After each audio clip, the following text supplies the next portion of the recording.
దేవునికి స్తోత్రం. Praise the lord. ప్రభు పరిశుద్ధ నామమునకు మహిమ కలుగును గాక. క్రీస్తునందు పిల్లరా, దేవుడు తన మహాకృపను బట్టి మరొక నూతన ఉదయ కాలంలో లేకుని లేచి అనే నామాన్ని స్తుతించగలిగే చక్కటి అవకాశం మనకి ఇచ్చారు. అందును బట్టి ప్రభు పరిశుద్ధ నామానికి మహిమ కలుగును గాక.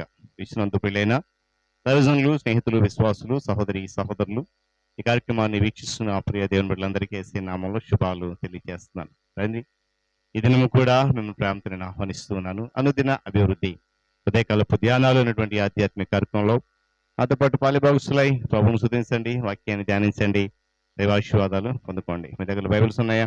తెరచి చూడండి. లేని పక్షం చదివే మాట వినండి, జాగ్రత్త గమనించి వాక్యాన్ని పాలిభాగస్తులు మనవి చేస్తూ నేటి దిన ధ్యాన వాక్యంగా మత్తయి రాసిన సువార్త 26వ అధ్యాయము 52వ వచనంలో నుండి ఒక మాట.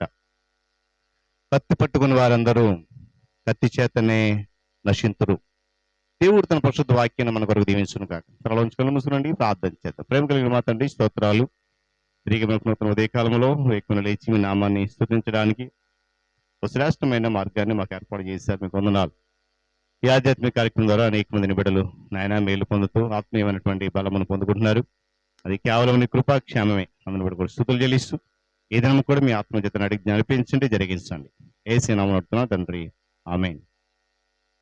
మంచిది ప్రియులరా, దేవుడు మన యొక్క ఈ నూతన దినములో మరొక శ్రేష్టమైన మాట అంశం ద్వారా మనతో మాట్లాడిపోతున్నాడు. యేసుక్రీస్తు ప్రభువారు ఎల్లప్పుడూ కూడా ఒక బోధకుడు. ఆయన జీవితం అంతా కూడా శ్రమలు, వేదనలు పొందుకున్నప్పటికీ, అవమానాలు పొందుకున్న సమయంలో కూడా తన శిష్యులను మాత్రము ఆయన ఒక గొప్ప గొప్ప సత్యాలు నేర్పించడానికి ఇష్టపడ్డాడు. ఆయన పక్క శ్రమ పడుతూ, ఒక పక్క వేదన పడుతూ, ఒక పక్కన హేళన పడుతూ, అపహాస్యం చేస్తున్నప్పటికీ కూడా అలాంటి స్థితిలో ఉండి తన శిష్యులకు గొప్ప గొప్ప సత్యాలు నేర్పించాలని అనుకున్నాడు. తన శిష్యుల యొక్క భావి జీవితం బాగుండాలని, అంతేకాకుండా పరిచర్యను గూర్చి వారిలో ఆసక్తిని పెంపొందింపజేస్తూ అట్టి దిశగా వారు నడిపించిన విధానాన్ని మనం చూస్తున్నాం. కత్తి వాడని పక్షంలో దాని యొక్క ఉపయోగం ఏంటి అనేది ఒక ప్రశ్న. అయితే పేతురు బహుశా ఆలోచించి ఉండొచ్చు. ఇక్కడ చదివిన వాక్య భాగం చదివితే ప్రభువారిని పట్టుకుంటూ వచ్చినప్పుడు పేతురు చేసిన పనికి మాట ప్రభు వాడాడు. అయితే ప్రభు అన్నాడు, అవసరమైతే మీ బట్టను అమ్మేసి ఆ డబ్బుతో కత్తి కొనుక్కోండి అన్నాడు. యేసుప్రభువే చెప్పారు. ఇక్కడ మాత్రము కత్తి చేత పట్టుకునే వారందరూ కత్తి చేత నశిస్తారు. పిల్లల రోమపత్రికలో మనం గమనించినప్పుడు పౌలు అంటాడు, పగ తీర్చుకున్నట దేవుని పని అంట.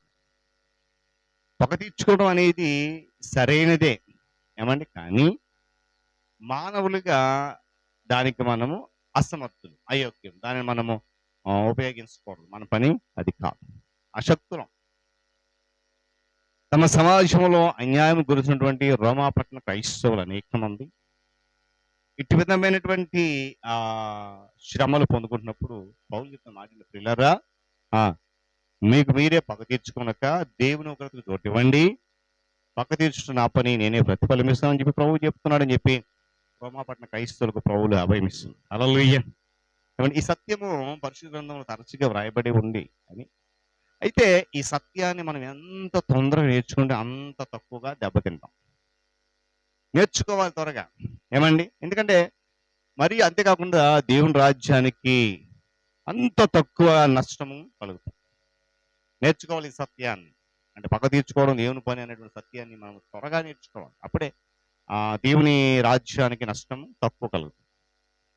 బహుశా ఇక్కడ పేతురు తమ యజమానులపై చేసిన శత్రువుని దెబ్బ కొట్టడంలో శిష్యునిగా పరిపూర్ణమైనటువంటి బాధ్యత నెరవేర్చాడు, మంచిదే, న్యాయమే అనిపిస్తూ ఉంటుంది. కానీ ప్రభు ఆ పనికి మెచ్చుకోలేదు, అనుమతి ఇవ్వలేదు. ఏమండి, శత్రువుపై కూడా కత్తిని ఉపయోగించవద్దు. బైబిల్ ఆ కత్తి ఉపయోగించి బైబిల్ నిషేధించింది. మరి అలాంటప్పుడు ఏమండి దానిని మరొక దేవుని బిడ్డపై ఎలా ఉపయోగిస్తామని ఉదయం గమనించాలి. చాలా మంది అంటే బైబిల్ చెప్తుంది 4 కంటే కత్తితో సమానం అనమాట. మన మాటలు కత్తి కంటే వాడి గలవై ఉంటాయట. కనుక ప్రతి ఒక్కరి ఉదయం నేర్చుకోవాల్సిన మాట ఏంటంటే, వాక్యం చెప్తున్నట్లుగా కత్తి పట్టుకున్న వారంతా కత్తి చేత నశిస్తారు, పగ తీర్చుకోవద్దు, అది దేవుని పని. కనుక దేవునికి ఇష్టలైనటువంటి బిడ్డలుగా చూడండి, దావీదు దేవుని హృదయానుసారుడని బిరుదు పొందాడు. ఎలా పొందుకున్నాడు అంటారు? మరి అంటే చాలా జాగ్రత్త గమనించాలి. దేవుడు అతని విషయంలో పక్షపాతం ఏమాత్రం కూడా చూపించు.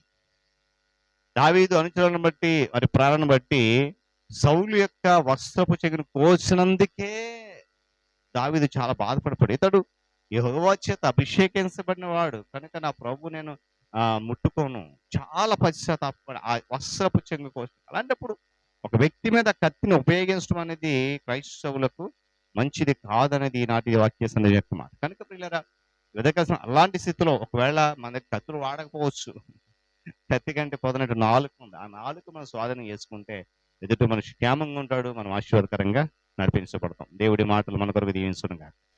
తల నుంచి కళ్ళు మూసుకునండి, ప్రార్థన చేసుకుందాం. ప్రేమ కలిగిన మా తండ్రి, కృపా సత్య సంపూర్ణుడ, సకల ఆశీర్వాదములకు కారణభూతుడ, మీ గణనామానికి స్తోత్రాలు, వందనాలు. తిరిగి మనకు నూతన ఉదయకాలపు వేళ వేకుని లేచి మీ నామాన్ని స్తుతించగలిగేటువంటి ఒక శ్రేష్టమైన అవకాశం మాకు ఇచ్చారు. అందుని బట్టి వందనాలు. ఆధ్యాత్మిక కార్యక్రమం ద్వారా అనేక మందిని బిడ్డలు నాయన పాలిభాగస్తులై స్తుతిస్తూ ఆరాధిస్తూ గనపరుస్తున్నారు, ఆత్మీయ మేలు పొందుకుంటున్నారు. అటు రీతిలో మీరు నడిపిస్తున్నాం, వందనాలు. తిరిగి నూతన దినంలో మరలా నీ దీనదాసులు సేవకుల కొరకు ప్రార్థిస్తున్నాను. ప్రపంచంలో మూలలా భారముతో ప్రయాసాన్ని పని జరిగిస్తున్నట్టుగా నీ సన్నిధి కాపుదల కాంతి వార్త వంశమని వేడుకుంటున్నాను. నాయన వారి సంఘము, వారి పరిచర్య, వారి కుటుంబాన్ని మీ ఆత్మజత నింపి నడిపించి కృపలు వర్ధలింపచ్చని నీకు స్తోత్రాలు. అధికారులు, నాయకులు, పరిపాలకుల కొరకు వందనాలు చెల్లిస్తూ నాయన రానున్న దినంలో ఒక మంచి ప్రభుత్వాన్ని, నాయకులను ఏర్పాటు చేసి వారి ద్వారా మంచి పరిపాలన ప్రజలకు అందించండి. ఉద్యోగ రంగాలైనటువంటి ప్రభుత్వ రంగాన్ని, ప్రైవేట్ రంగాన్ని మీరు దీవించి ఆశీర్వదిస్తున్నందుకు స్తోత్రాలు. నిశ్చితమైతే మరింతగా దీవించి కృపలు భద్రపరచడం ప్రార్థన చేస్తున్నాను. విద్యాశాఖ, వైద్య శాఖ, నైనా ఉద్యోగ రంగాలైనటువంటి ప్రభుత్వ రంగం, ప్రైవేట్ రంగంలో విద్యాశాఖ, వైద్య శాఖ, రెవెన్యూ శాఖ, పోలీస్ శాఖ, రవాణా శాఖలు అన్నదినము నీ కృప చేత నడిపించబడుతూ నాయన ఉంటుండగా నీ సన్నిధి వార్త ఉంచుతున్నందుకు వందనాలు. మరింత క్షేమంగా ఇచ్చేయని నడిపించండి. నిరుద్యోగ యువకులకు మార్గము సరళం చేసి నడిపించి కృపలో భద్రపరచండి. నాయన రైతులు, వ్యవసాయదారులు, వ్యాపారస్తులు జ్ఞాపకం చేసుకుని లాభసాటి కలిగి చేయండి, నష్టం అంతటిని దూరపరచండి. అదేవిధంగా నా తండ్రి మరి చిన్నబిడ్డలు యవనస్తులు, వృద్ధాప్య వారికి ఆరోగ్యం, క్షేమము, నెమ్మది దయచేయండి, క్షేమం దయచేయండి. అనారోగ్యంలో బాధపడిన బిడ్డలు అనేక మంది వేస్తున్నాము, వారికి స్వస్థత కావాలి, సహాయం గ్రహించండి. నాయన ఐదుగురు తొట్టెళ్ళిపోతే యవనస్తులు వాక్యత పట్టుకోండి, సత్యం అనుసరించక అసత్యం పడుతున్న అనేక మంది సత్యం నీవని గ్రహించే కృప దయచేయండి. వివాహాల కొరకు, గర్భఫలం కొరకు బిడ్డలు ఎదురు చూస్తున్నారు, మార్గం సరళం చేయండి. గర్భం బిడ్డలకు సుఖమైన ప్రసవం, తల బిడ్డలకు క్షేమం దయచేయండి. నాయన విరిగిన, నలిగిన, వేసారైన, అలసిపోయిన, కృంగిపోయిన జీవితాలు కలిగి నెమ్మది లేక, సమాధానం లేక, సంతోషము లేక, నిరాశ నిస్పృహలతో కొట్టుమిట్టాడుతున్న అనేక మంది కొరకు ప్రార్థిస్తున్నాను. నాయన వారు మరి నెమ్మది లేక, సమాధానం లేక, సంతోషము లేక, మానసికంగా నలిగిపోయి, కృంగిపోయి, చితికిపోయిన జీవితాలు కలిగి నాయన మానసిక వేదన, అలజడి దుఃఖంలో ఉన్నారు, వారందరూ విడిపించండి. శ్రమలు, సమస్యలు, ఇబ్బందుల నుండి, కష్టాల నుండి, ఆర్థికంగా, మానసికంగా, శారీరక ఇబ్బందుల నుండి, కన్నీరు, దుఃఖం, వేదన నుండి నామములు మరి విడుదల కలిగి చేయమని వేడుకుంటున్నాను. మరి ఏదైనా ప్రయాణం కొరకు వందనాలు చెల్లిస్తూ నాయన నీ దినదాసులు ఎక్కడికి వెళ్ళిపోతున్నట్టు ప్రయాణం క్షేమం దయచేయండి. రైతులు, వ్యవసాయదారులు, వ్యాపారస్తులు ఆయనకుల పనిపాట్లకు, ఆయనకుల కూలి పనులకు, ఆయా శాఖలలో ఉద్యోగ బాధ్యతలు నిర్వర్తించడానికి, బంధువుల గృహాలు, స్నేహితుల గృహాలు, శుభకార్యాలు, రకరకాల విహారయాత్రలు, ఇంకా ప్రతి ప్రయాణంలో ప్రతి వాహనాన్ని మీ స్వాధీనం అందించుకుని కృపల భద్రపరచడం వేడుకుంటున్నాను. నాయన నూతనంగా జన్మదినం జరుపుకున్న బిడ్డలు ఇచ్చిన దయగ్రేడను దీవించి ఆస్వాదించండి, కృపలు భద్రపరచండి. వివాహ దినం జరుపుకున్న బిడ్డలు పరిణామ జీవితంలో ఆశీర్వాదం భరించండి, మెండుగా దయచేయండి. అది పితరులను జ్ఞాపకం చేసుకున్నవారంటే ఆదరణ ఓదర్పు దయచేయండి. ఈ దినమంతా రేఖలు దాచి కృపలో భద్రపరిచి క్షేమం దయచేసి మహిమ కనపండి. యేసునామని ప్రార్థన అడుగుతున్నాను తండ్రి, ఆమేన్. త్రియేక దేవుని దీవెన, ఆయన సన్నిధి కాపుదల సదాకాలం మనందరికీ తోడైన నడిపించను గాక, ఆమేన్.